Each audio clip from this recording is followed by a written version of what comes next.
सर्वप्रथम म्हणजे आमच्या तालुक्यामध्येच आमचा प्रथम क्रमांक आल्याबद्दल मी माझ्या सगळ्या ग्रामस्थांचं पहिलं सगळ्या अभिनंदन करतो. तर त्यांच्या सहकार्यामुळं आणि माझ्या ग्रामपंचायतीच्या सर्व सदस्यांच्या या प्रयत्नामुळं आणि मित्रमंडळी, गावातली मित्रमंडळी यांच्या सर्वांच्या सहकार्यामुळे हे आम्हाला यश प्राप्त झालेलं आहे.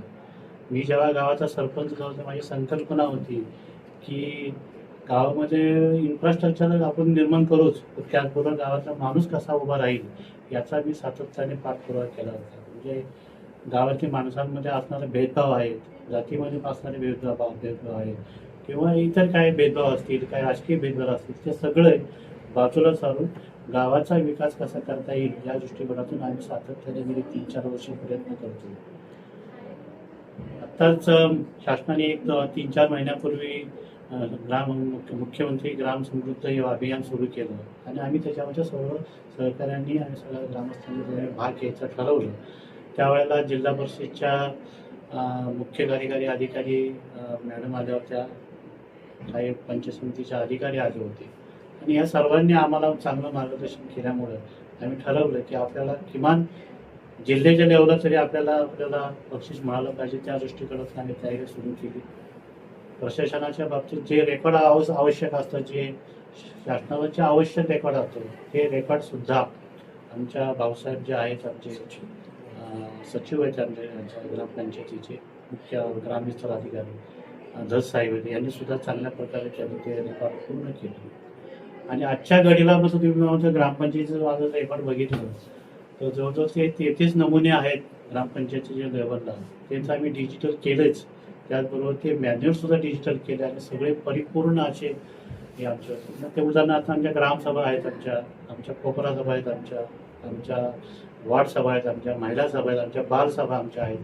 अशा अनेक प्रकारच्या सतत आमच्या ग्रामपंचायती जी आहे ना, वरून ग्रामपंचायत ही तालुक्यामध्ये अशी ग्रामपंचायत आहे की ज्यामध्ये किमान दिवसाला 100 माणसांचा राबता सारखा चालू असतो. काही अधिकारी असे म्हणतात किंवा काही इथे जाणारे लोक म्हणजे पंचायत समिती आहे का, अशा पद्धतीचं चांगलं वातावरण आमच्या गावामध्ये आहे. आणि सर्वस्वी मनुष्य असा आनंद सुद्धा आहे की आमच्या गावाला तालुका स्तरावर 87.43 टक्के आम्हाला मार्क मिळाले. आम्हाला खरं अपेक्षा जास्त होती, परंतु काही शेवटी कमिटी असती, कमिटीने जे निर्णय दिला तो मान्य केला. आजच्या घडीला आज आमच्याकडे माननीय गजानन पाटील मुख्य कार्यकारी अधिकारी पुणे जिल्हा परिषद, त्यांच्यासोबत त्यांचे डेप्युटी शिओ आणि आमच्या पंचायत समितीचे काही विस्तार अधिकारी, काही मंडळी या ठिकाणी, काही पत्रकार मंडळी, आपल्यासारखे काही पत्रकार मंडळी या ठिकाणी गावामध्ये येत आहेत. ही जी कमिटी आमच्या आजच्या घडीला गावामध्ये येत आहे ही जिल्ह्यामध्ये या गावाचा नंबर कसा येऊ शकेल किंवा या गावावर किती मार्क पडू आहेत. मी आदर्श ग्रामपंचायत वरण येथे सदस्य आहे.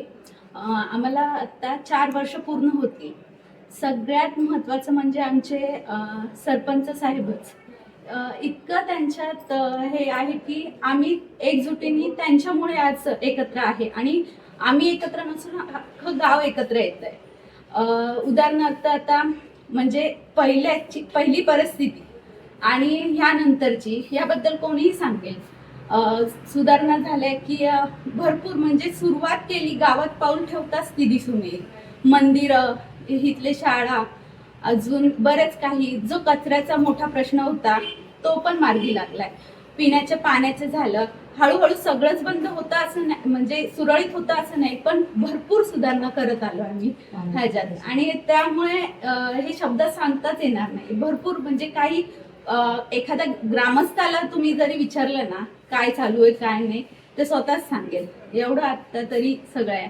आणि तालुकास्तरीय नंबर तर आलाय आम्हाला, आता जिल्ह्यातनं पण त्याच्यातनं नंबर काढायचा आहे. तेच प्रयत्न अजून चालू आहे आमचा आणि त्याच्यात यश भेटेल, कारण की आमचे सरपंच आहेतच तसे. ठीक.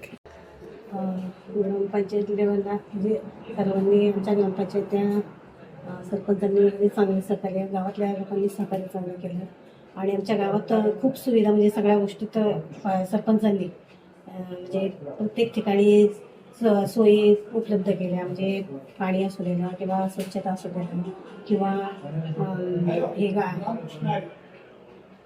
इतर ठिकाणी म्हणजे जिथं म्हणजे बंधारे वगैरे पाटबंधारे वगैरे बऱ्याच ठिकाणी म्हणजे त्यांनी गावाची लेवल शाळा मंदिर वगैरे सर्व ठिकाणी म्हणजे त्यांनी व्यवस्थित केलेली आहे. व्यवस्थित स्वच्छता केली, रंगोगटी केली, शाळेची केली, मराठी शाळेची केली, हायस्कूलची केली आणि जागोजागी CC TV कॅमेरे आहेत आणि मग हायस्कूलमध्ये पण सुद्धा कॅमेरे आहेत आणि हे सुद्धा म्हणजे वाचनालय सुद्धा आहे म्हणजे हे हायस्कूलमध्ये म्हणजे खूप म्हणजे असं विकास केलेला आहे.